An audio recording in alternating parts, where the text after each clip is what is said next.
começamos com mais um programa, Mais Vida e Comportamento, com Amanda de Alcântara. E hoje, ao meu lado, estamos com a Raíssa Lobato, psicóloga do esporte e também professora da Universidade de Taubaté, a Unital. Tudo bem, Raíssa? Olá, ouvintes. Primeiramente, agradecer o convite, Amanda. Amanda é uma amiga muito querida e fiquei muito honrada de ser convidada para falar no seu programa. Obrigada, eu que agradeço. Ô, Raíssa, te convidei, claro, porque você é uma excelente profissional, né? Acompanho muito o seu trabalho. Você atua muito na área do esporte profissional, é isso mesmo? Isso, eu trabalho, dentro da psicologia do esporte, a gente trabalha com atletas, tanto de categoria de base quanto profissionais, mas também com pessoas que querem aderir a um hábito de vida mais saudável.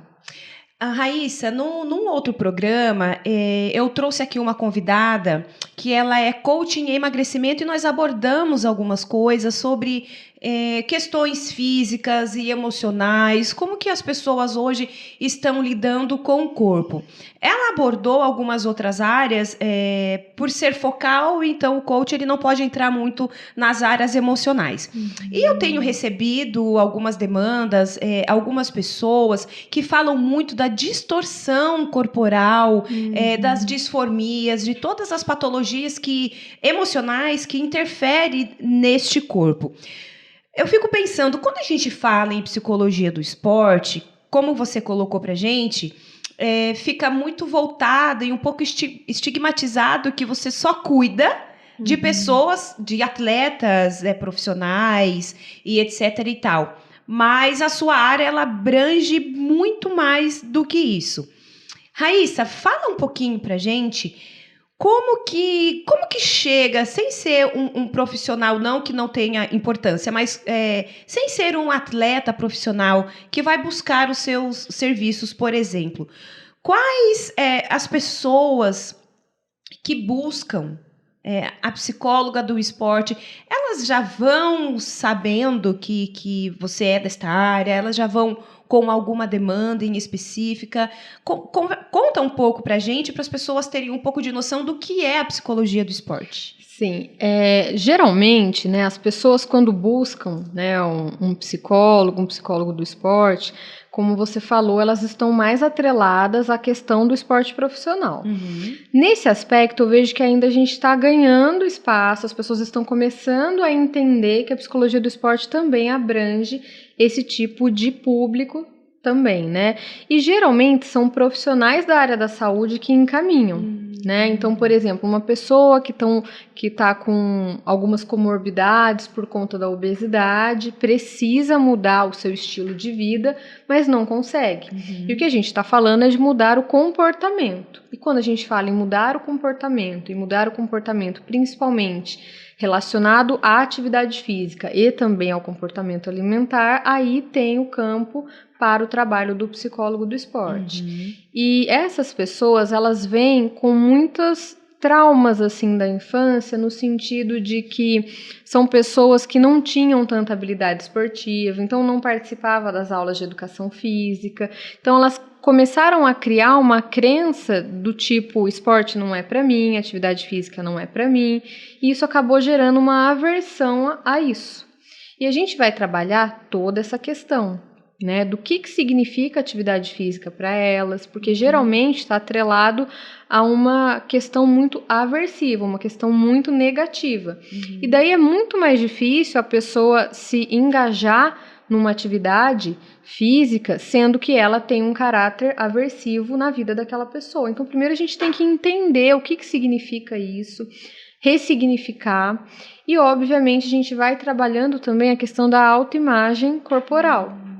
Então, assim, geralmente pessoas que estão com sobrepeso, pessoas que não têm uma vida tão ativa, são pessoas que elas se negligenciam. É muito difícil você ver pessoas que não são tão ativas fisicamente, elas se cuidarem de outras formas. Não que não exista, é óbvio que tem pessoas que se cuidam no sentido de fazer coisas para si, Então, o que eu faço para mim? Que só eu sinto o benefício. Então, o nome disso a gente fala que é autocuidado, né? Então, promover ações de autocuidado, começar a enxergar a sua própria imagem corporal de uma maneira mais positiva, não ficar escrava de alguns estereótipos que a gente vê hoje em dia, que eu só vou ser feliz se eu tiver o corpo da fulana ou da ciclana, ou eu só vou me sentir satisfeita se eu ficar igual a fulana de tal, e tirar um pouco disso, a pessoa começar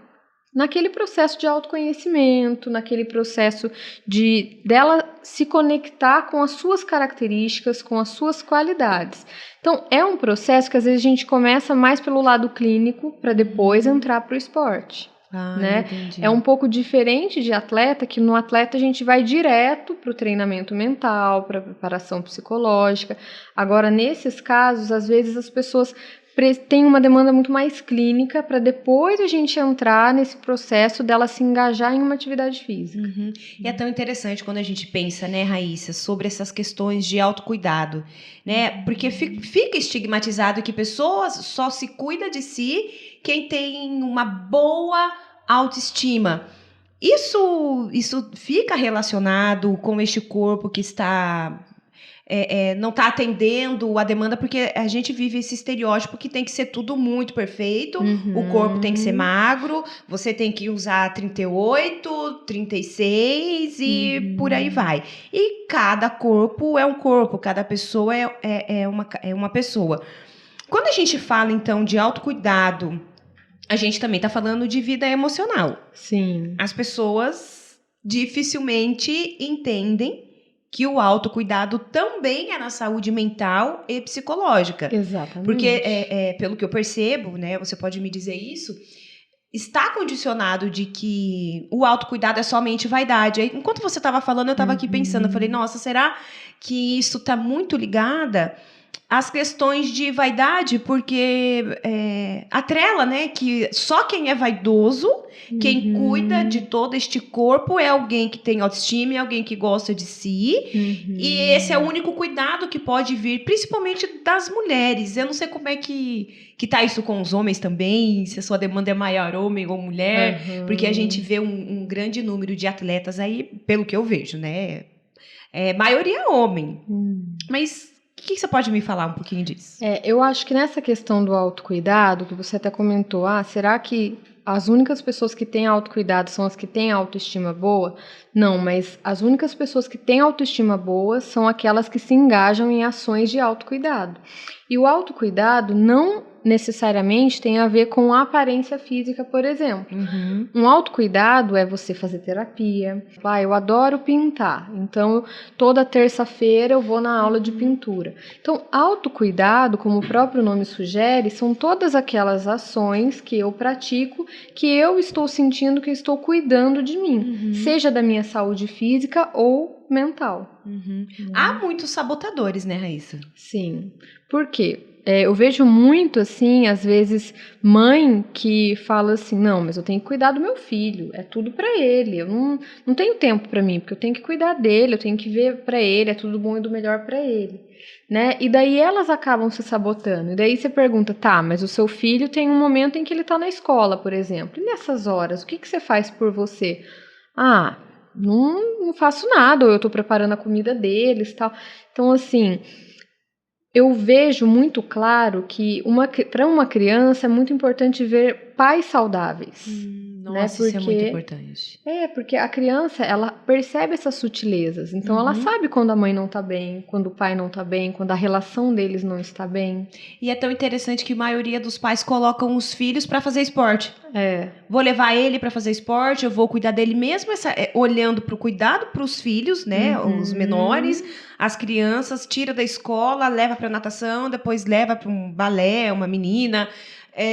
Eles estão sempre engajando esses filhos. Sim. Para fazer uma atividade física que é bom, porém, esses pais, né, a gente não pode generalizar, claro, mas acaba se sabotando, né? Acabam se anulando. Acho que é próprio da sabotagem, né? Talvez o outro seja mais importante do que eu. Muitas vezes os filhos acabam sendo Os pais colocam os filhos numa condição de ser mais importante até do que eles. Raíssa, a gente vai para um breve intervalo. Logo, logo a gente volta para a gente abordar um pouquinho sobre essas questões também de psicologia do esporte dentro da família, que eu acho que a gente entrou num assunto muito legal. Até já! Sim. Estamos de volta com o programa Mais Vida e Comportamento. Ao meu lado hoje, a Raíssa Lobato, psicóloga do esporte, aqui nos estúdios da rádio JSV. Raíssa, assim que a gente terminou o bloco, a gente estava falando um pouco sobre as crianças, o esporte, e os pais levando essas crianças ao esporte. Vamos lá. Hoje em dia, né, como a gente estava observando e estava conversando, os pais colocam essas crianças em diversas áreas do esporte, supondo que elas estão super amando, né? Nem sempre as crianças vão gostar dos esportes, nem sempre as crianças vão atender a demanda dos pais. Eu observo muito que muitos pais buscam uma satisfação pessoal, levando esses filhos a fazer esportes para suprir ou porque acham bonito ou acham legal. Claro que isso no nível inconsciente. Claro que nem sempre esses pais vão fazer isso de forma... Não, eu vou me sabotar e vou levar o meu filho que tá muito bom. Raíssa, fala um pouquinho pra gente de essa hiperestimulação das crianças em esportes e os pais um pouco mais sedentários dentro de casa, porque aí quando a gente percebe, as crianças elas estão hiperestimuladas nas escolas, nos afazeres, e dentro de casa isso tá um pouquinho falho. Como que você pode falar pra gente sobre isso? Realmente existe essa discrepância muitas vezes, né? Quando eu trabalhava numa academia aqui em Taubaté, eu via muito as mães levando os filhos para natação e ficando sentadinha lá esperando eles saírem. E assim, sentadas olhando o celular, tentando passar aquele tempo, quando elas poderiam muito bem, nesse, 50 minutos de aula, elas também treinarem, fazer uma musculação, uma aula de aeróbica, alguma coisa assim. E às vezes a reclamação que eu recebo no consultório é do tipo, eu não entendo por que meu filho não gosta de comer coisa saudável, eu não entendo por que meu filho não gosta de ir para aula de, karatê, de vôlei. E daí eu pergunto, você faz isso? E daí é o momento em que a pessoa para e pensa, né? Fala, não. Então, as crianças, né, elas estão numa fase de muita imitação. Elas imitam os pais. É muito mais fácil para elas seguirem o que elas veem que os pais realmente fazem do que seguir o que eles falam para elas, né? Então, essa questão, que é um ponto que eu pego com os adultos, que eu falo assim, olha, você quer que o seu filho tenha um estilo de vida saudável, então você tem que mudar seu estilo de vida, ele vai seguir o seu exemplo, ele não vai seguir o que você fala, mas não faz. Você segue o que as pessoas falam para você, sabendo que elas fazem totalmente o oposto? Então, o seu filho, ele é inteligente o suficiente para saber que o que você faz é o que você mais acredita.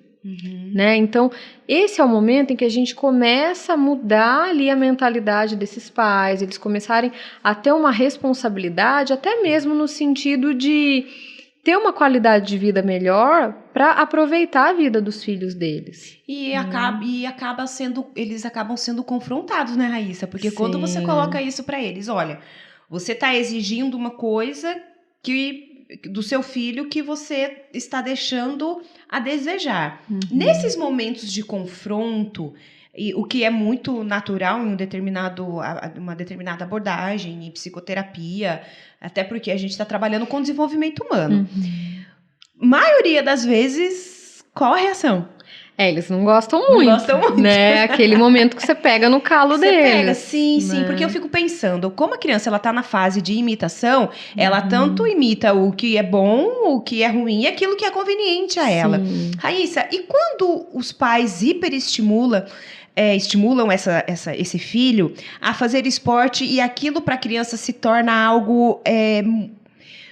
não sei se essa palavra, acho que talvez possa ser um pouco forte, mas ir ao esporte fica algo muito violento para essa criança. Aversão. Nesses momentos em que fica aversivo para essa criança fazer um esporte, qual a melhor conduta que se deve tomar? Frequentemente eu recebo a pergunta que é: qual é o melhor esporte para o meu filho? E eu sempre respondo da mesma maneira. É o esporte que o seu filho tem interesse.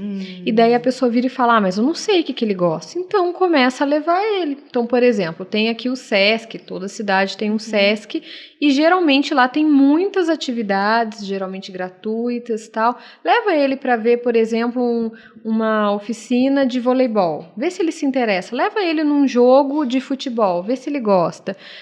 Quais são os joguinhos de videogame que ele gosta de jogar? Joguinho de tênis? Então, assim, de certa forma, seu filho já te dá algumas dicas, mas você tem que expor ele a oportunidades para ver o que vai brilhar os olhos deles, né?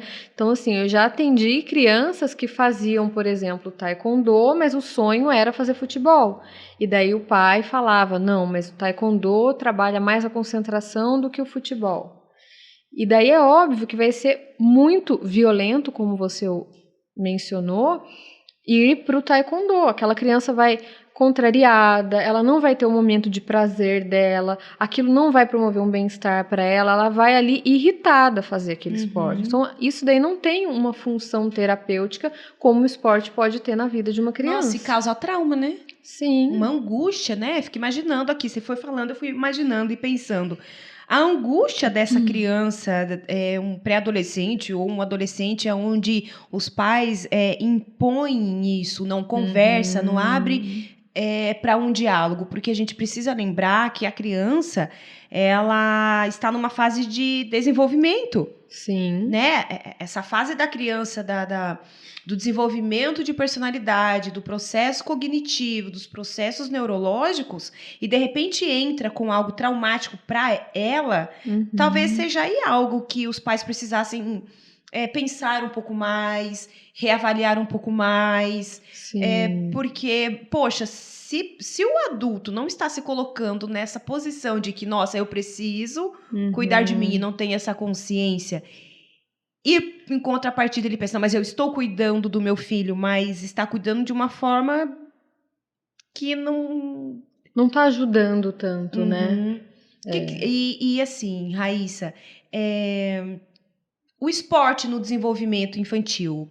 Fala um pouquinho disso pra gente. Então, eu costumo falar que o esporte ele é uma metáfora da vida. Então, dentro do esporte, a gente consegue identificar várias situações que a criança vai ter essa vivência, que provavelmente vai refletir na vivência que ela vai ter posteriormente na vida. Então, no esporte ela vai aprender a ter disciplina, no esporte ela vai aprender a tolerar a frustração, nos momentos de erro e de derrota. No esporte ela vai aprender a respeitar o outro. No esporte ela vai aprender a trabalhar em equipe. Mesmo que ela pratique um esporte individual, ela nunca treina sozinha. Então, um atleta de tênis, de categoria de base, precisa de uma outra pessoa para treinar junto. Então, ela tem uma equipe também.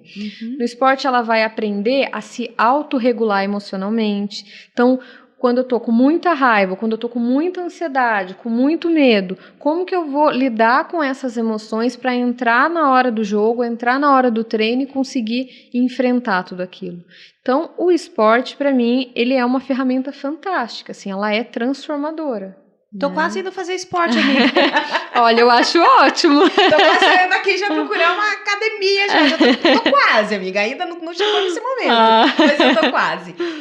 Raíssa, algo que eu acho muito interessante também e muito importante por um outro lado também, né? Quando a criança ela se identifica com aquele esporte, é algo assim fenomenal, né? Quais os resultados que você tem encontrado de crianças que se identificam, que vão, enfim, como que você tem observado isso? O que você pode falar? Geralmente são crianças que têm uma autoestima muito boa, porque ela se sente útil, ela se sente boa em algo, ela tem ali, como eu falei, todas essas habilidades psicológicas bem desenvolvidas, de autorregulação emocional, tem uma concentração melhor, tem um nível de atenção melhor, um controle de estresse melhor. Então, assim, ela tem uma qualidade de vida, porque o esporte de alto rendimento, voltado para atleta profissional, não é saúde. Isso é um paradigma que a gente sempre fala, porque as pessoas ainda confundem, acham, porque ele é atleta, ele é saudável. Não, ele tem que treinar no limite todos os dias. Agora, no caso de uma criança de categoria de base, ela ainda está vivendo o esporte com muita ludicidade, né? Principalmente ali na primeira infância, no início da segunda infância, né? Então, tem muitos benefícios para ela. Nossa, eu tô super achando que o esporte, né, o esportista é super mega saudável. Então eu tô dentro, amiga. Então eu posso ficar sem fazer esportes, porque se fazer muitos esportes, atletas de grande rendimento, então tá tudo bem, amiga, tá tudo certo por aqui. Voltamos daqui a pouco, a gente vai fazer um pequeno intervalinho, daqui a pouco a gente volta. Olá, voltamos agora com o programa Mais Vida e Comportamento aqui nos estúdios da rádio JSV Hoje, com a minha amiga querida e psicóloga Raíssa Lobato, psicóloga do esporte, e a gente está abordando temas muito importantes, assuntos muito legais. E a gente começou a conversar aqui um pouco falando sobre a vida saudável, os esportes como um estilo de vida. Abordamos um pouco sobre a infância, sobre crianças que estão entrando no esporte, como que isso entra na família. E a gente ficou aqui pensando que também existe o outro lado. Com tantos estímulos que a nossa sociedade tem colocado para ter uma vida saudável, porque isso realmente é muito bom. Porém, nós temos também pessoas, né, Raíssa, que acabam extrapolando um pouco o que é realmente ser saudável. Então, a Raíssa, psicóloga do esporte aqui da cidade de Taubaté, ela vai falar um pouquinho para a gente como que é o outro lado. Raíssa, quando as pessoas ultrapassam o limite do ser saudável, porque aí a gente vai entrar um pouco nos transtornos psicológicos, nos transtornos mentais, que isso acaba acontecendo dentro da área dos esportes, porque a gente está pensando em esporte olhando para um corpo que quer ter mais saúde, em contrapartida para um corpo que quer adequar-se a padrões sociais, e isso em algum momento acaba se perdendo e causando alguns transtornos. Fala um pouco pra gente, Raíssa, desses transtornos aí mentais e psicológicos na área do esporte. Sim. Primeiro de tudo, é importante a gente delinear qual é a linha, que é muito tênue, entre o normal e o patológico, né? A linha entre o normal e o patológico é tudo aquilo que gera sofrimento no indivíduo, né? Então, hoje em dia, por conta das redes sociais, de estar muito difundida essa questão da vida saudável, o que a gente pode comer, o que a gente não pode comer, levando até um certo terrorismo nutricional, né, que não pode pão de jeito nenhum, não pode glúten, não pode lactose e tal. Pode nada, pode respirar, né? Pode água. Esses dias eu vi na embalagem da água, tava lá, não contém glúten. Nossa, que bom, gente, né? Porque, nossa, se tivesse na água, a gente estava ferrado, né? E isso acaba trazendo um cenário, né, do que a gente chama hoje em dia de um transtorno novo, que é a ortorexia. A ortorexia é um transtorno em que a pessoa ela é obcecada pela vida saudável. Então, são aquelas pessoas que elas têm certos padrões comportamentais do tipo, ela sempre lê rótulo, ela sempre pesa comida, ela se sente muito mal se ela come qualquer coisa fora da dieta. Então,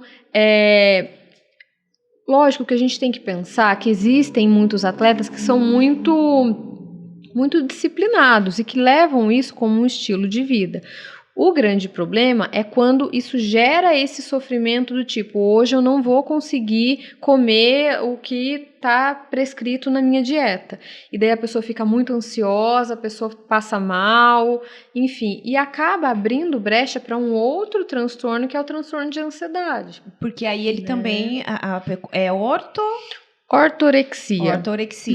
Porque ela também acaba entrando no isolamento social, acredito eu, porque não é em todos os lugares e confraternizações, em reuniões com amigos, que vai ter comidas saudáveis. Que se você vai em pizzaria, se você vai em barzinhos, por exemplo, as comidas, os petiscos têm muita gordura, tem cerveja, tem chopp, enfim. Sim. Então isso, a gente está pensando em algo assim que realmente afeta até também a vida social do indivíduo, é isso? Com certeza, porque imagina que a pessoa ela tem uma dieta extremamente restrita.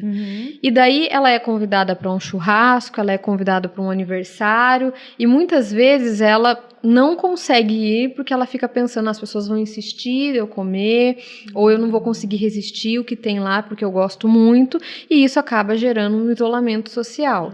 E a gente, como psicóloga, a gente sabe que o isolamento social a longo prazo gera depressão. Né? Então, olha só como é grave, uma coisinha de nada, né? Uma pessoa que se propõe a ter uma vida saudável para ter uma saúde melhor, de repente aquilo se transforma num pesadelo para ela.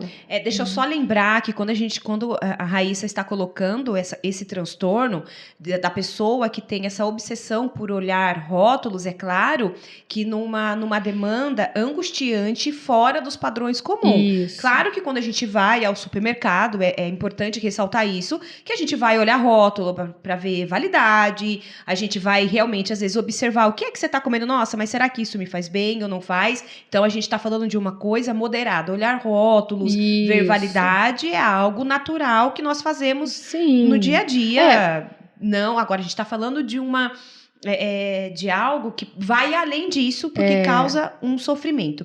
E quais os outros transtornos, Raíssa, que a gente tem? Até para pegar nesse ponto que você falou, eu acho importante, porque assim, tudo bem você olhar rótulos, mesmo que você vá ver só a validade ou algo assim, a gente precisa tentar ter uma vida saudável, comer mais limpo, mais saudável, mas assim, a grande questão é o quanto que isso se torna obsessivo. Então a pessoa fica, como você falou, angustiada, fica em sofrimento caso ela não consiga comer o que ela tinha pensado que ela deveria comer naquele momento. Nossa, é uma escravidão, né? Eu fico exatamente pensando, você está nome falando da compulsão, isso acontece muito nas questões também, nas compulsões por drogas, por sexo, pornografia, jogos, enfim, são assuntos que não acabam mais, né? Mas, Raíssa, quais os outros transtornos que acaba atingindo aí as pessoas por conta dessa questão do físico, da autoimagem? Sim, tem a questão da anorexia, né, que a pessoa se vê gorda quando ela já está com um percentual de gordura bem baixo, quando ela já está bem magra mesmo, e daí ela acaba deixando de comer, deixando de fazer várias coisas e às vezes se envolvendo em muitos exercícios aeróbicos para ela tentar emagrecer mais ainda. Tem a bulimia, que é a bulimia que pode vir com purgação ou não, que é o hábito da pessoa comer e vomitar, né? Que é muito frequente, tanto a anorexia quanto a bulimia, mas no público feminino. Nossa, né? Interessante. É difícil ter no masculino? É, muito difícil. Geralmente, no masculino, são com esportes que demandam, que tenham uma pressão, assim, por conta do corpo. Como, então, por exemplo, o crossfit. O crossfit, não. Porque eles precisam estar muito grandes, musculosos, né? Mas, assim, por exemplo, dança, homens que fazem dança... às vezes a natação, tudo aquilo que envolve muita exposição do corpo, mas que você precisa ser mais esguio, é um pouco comum a gente ver. Mas na questão de gênero é muito mais comum no feminino. Já o outro tipo de transtorno, que é a vigorexia, que seria o oposto disso, a pessoa ela já está bem musculosa, bem grande, e ela se vê muito magra, muito menor do que ela é mais comum a gente ver no público masculino. Nossa, que interessante, né? Porque talvez eu fico pensando que o objetivo do homem e o objetivo da mulher em praticar esportes e ficar com o corpo perfeito, emocionalmente falando, talvez, aí você me diz, se são bem diferentes, né?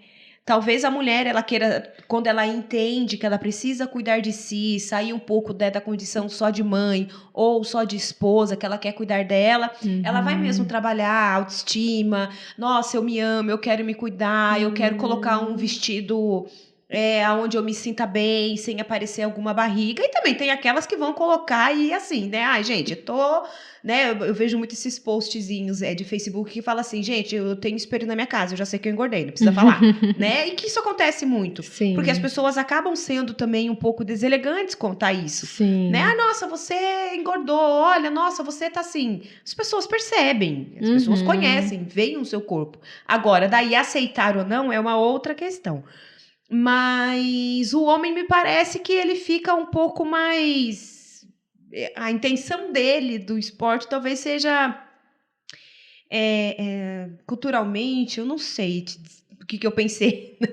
Acho que é mais porque eles malham mais a parte de cima, né? Talvez seja aquela coisa mais massa. Pra querer ficar mais musculoso. Por isso que a vigorexia é muito mais comum no público masculino, mas também tem casos de mulheres que são vigorexas. É isso? A vigorexia, o homem, ele malha.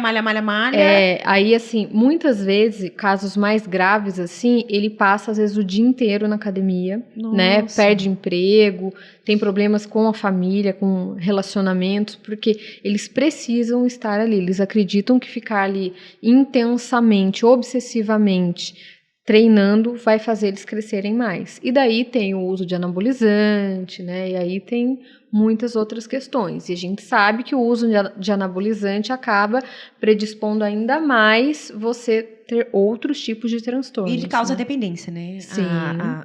Esses anabolizantes causam dependência. Sim, porque dá uma sensação de força muscular maior e dá uma sensação, assim, de certo empoderamento, assim, psicológico para a pessoa, né? A gente tá lutando tanto pelo empoderamento feminino. Os homens agora vão começar com o empoderamento masculino. Logo, logo a gente volta. Eu vou fazer um pequeno intervalo aqui com a Raíssa. Logo mais a gente tá de volta. Até mais. Olá, estamos de volta com o programa Mais Vida e Comportamento hoje, com a presença da psicóloga Raíssa Lobato, e a gente está falando sobre psicologia do esportes, e a gente terminou aqui o nosso bloco falando sobre transtornos psicológicos e emocionais que acabam sendo desenvolvido ao longo dessas questões de vida saudável, do corpo, do físico. E aí a gente estava aqui pensando também, né, Raíssa? A gente podia fechar um pouco isso. A gente estava aqui pensando sobre os corredores, porque as academias hoje elas têm estimulado muito os grupos de corrida, as competições, né? Em Taubaté mesmo, é uma cidade que sempre tem eventos, né, de corridas. Pensando um pouco nessa questão da vigorexia no homem e da bulimia e anorexia nas mulheres, como que isso acaba se dando quando a gente vai olhar para as academias e para esses grupos de corrida? Eu não sei se isso acaba encaixando, porque me fez pensar. Esses grupos de corrida, que acaba sendo, nas academias, um pouco para o lado amador, as pessoas acabam entrando de cabeça na competição, não, porque é saudável, porque é muito legal, mas às vezes não está saudável. Eu percebo e eu ouço alguns colegas meus dizendo assim, nossa, eu me desafiei e eu tive ousadia e eu consegui me vencer. Isso é um pouco perigoso, porque se a gente vai olhar para a vigorexia e para a bulimia e anorexia, a gente está pensando num corpo que chegou num limite e que a pessoa não consegue perceber. Sim. Né? Porque, veja, a anorexia, né, e a bulimia, a pessoa não se vê naquele corpo, o bulímico ou a bulímica que vai para as questões do vômito e às vezes toma um laxante também para ir para outra via, quer dizer, para emagrecer cada vez mais. Sim. E aquela dificuldade, e aí vai para as compulsões. A vigorexia para um público mais masculino e essa necessidade, né, de como você falou, de ficar às vezes o dia todo na academia e perde também a sua vida social. Aí quando a gente vai para esse público, para essas pessoas que entram nos grupos de corrida, as academias que estão estimulando muito, não que seja ruim, de forma alguma isso não é ruim, mas as pessoas estão indo talvez um pouco além daquilo que o seu corpo está permitindo. O que a psicologia do esporte pode falar sobre isso, Raíssa? Nesse aspecto é super importante o trabalho de uma equipe multidisciplinar. né? Então, assim, quando eu trabalhei numa academia aqui em Taubaté, eu estava em constante contato com a nutricionista, com o personal das pessoas que estavam ali no projeto, tal, para eu entender como que elas se comportavam ali. Então, se percebia, por exemplo, que ela estava indo demais na academia, passando tempo demais ali, a nutricionista, por exemplo, percebendo que estava tendo um resultado, porém estava tendo uma baixa de massa muscular, o que não é interessante, muito grande, né?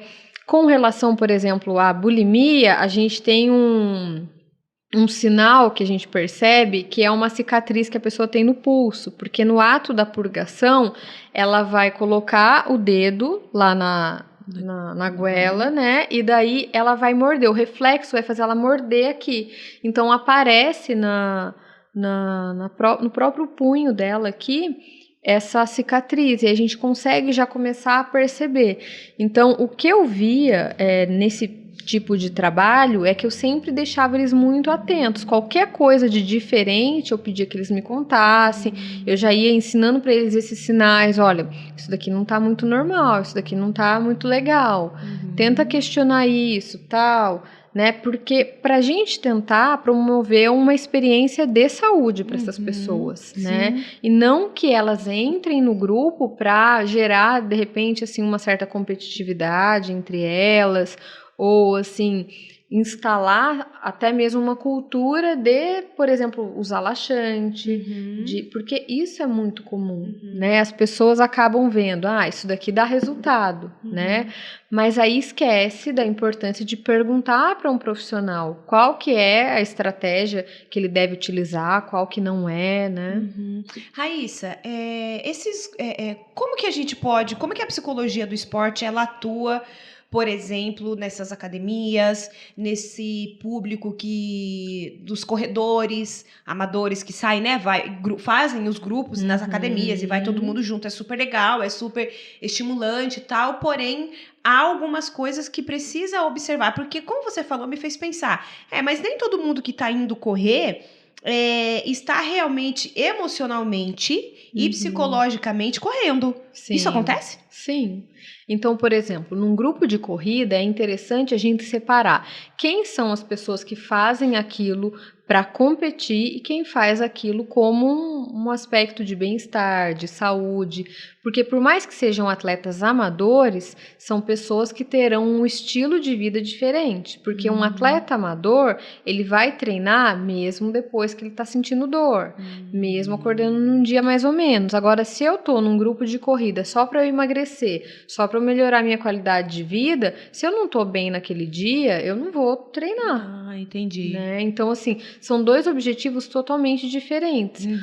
Ele quer mais rendimento, ainda que seja atleta amador. O outro, ele quer ter uma vivência de maior bem-estar, saúde e qualidade de vida naquela situação. E quando acontece, por exemplo, o que eu vejo também, né? Quando a pessoa coloca para si isso, não, eu quero me desafiar, eu coloquei isso como meta para esse ano que eu vou entrar num grupo de corrida. Quando que a pessoa percebe, ou se isso é perceptível, que aquele tipo de esporte para ela não é viável? Como que você atua? Quando a pessoa chega até você e fala, Raíssa, olha, eu tô querendo correr, fui 2 ou 3 vezes, mas eu não tô conseguindo correr com este grupo. Qual a via em que você vai? E quais as dicas que você pode dar para o nosso espectador para começar uma vida mais saudável indo para o esporte? Então, geralmente, quando a pessoa chega até mim, eu gosto de fazer um estabelecimento de metas, né? Ver quais são suas metas ao vivenciar esse esporte. E outra coisa que eu acho muito importante é que a gente promover a não comparação dela com as outras pessoas. Porque quando você entra num grupo de corrida, aquelas pessoas estão ali há um tempo já.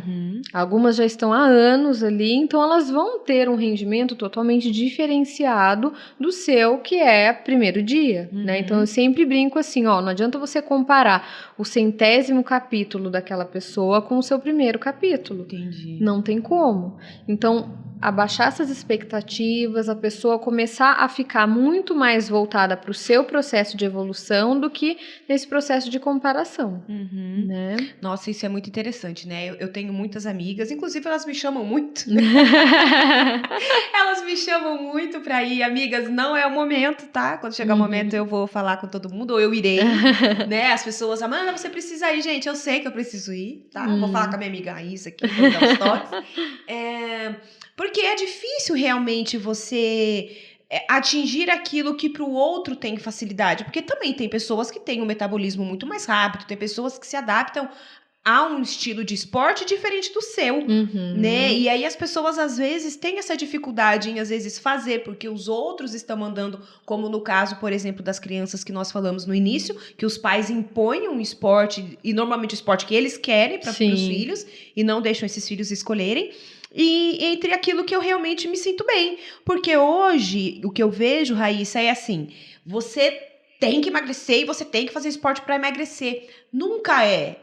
Olha, Amanda, ou Raíssa, né, enfim, olha, adote um estilo de vida mais saudável, venha para uma vida mais saudável, vamos, é muito estigmatizado só o emagrecer. E quando eu penso, não, eu tenho que perder peso, se eu pensar, nossa, eu tenho que perder 10 quilos, eu já morri, já vou engordar mais 10, porque eu vou desanimar logo. Isso para mim não vai ser estimulante, né? Estimulador. Isso não vai ser algo que vai me motivar. Já vai ser algo que vai me desestimular. Falo, nossa, tem que perder 10 quilos. E agora? E assim, se você tá focada no resultado que você quer obter, você acaba ficando muito escrava dele, né? E o que você precisa é começar a se encantar pelo estilo de vida que você vai levar.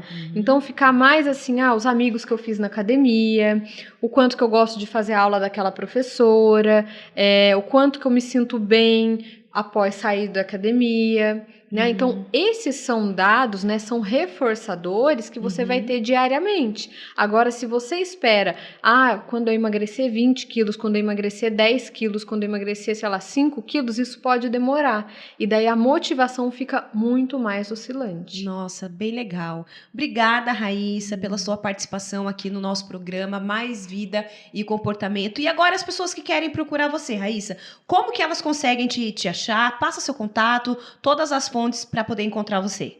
Então, primeiro eu gostaria de agradecer, para mim foi um prazer estar aqui. Então, elas podem me achar no Instagram. Meu Instagram é Raíssa com um S, psicoesportiva. Eu sempre coloco bastante matéria sobre a psicologia do esporte, sobre atividade física. E também tem uma página no Facebook, que é Raíssa Lobato Psicologia Esportiva. As pessoas que precisarem ir até a Raíssa nessas vias de rede social que ela colocou. A gente fica por aqui até o próximo programa, aqui nos estúdios da rádio JSV com o programa Mais Vida e Comportamento. Eu sou Amanda de Alcântara. Até mais.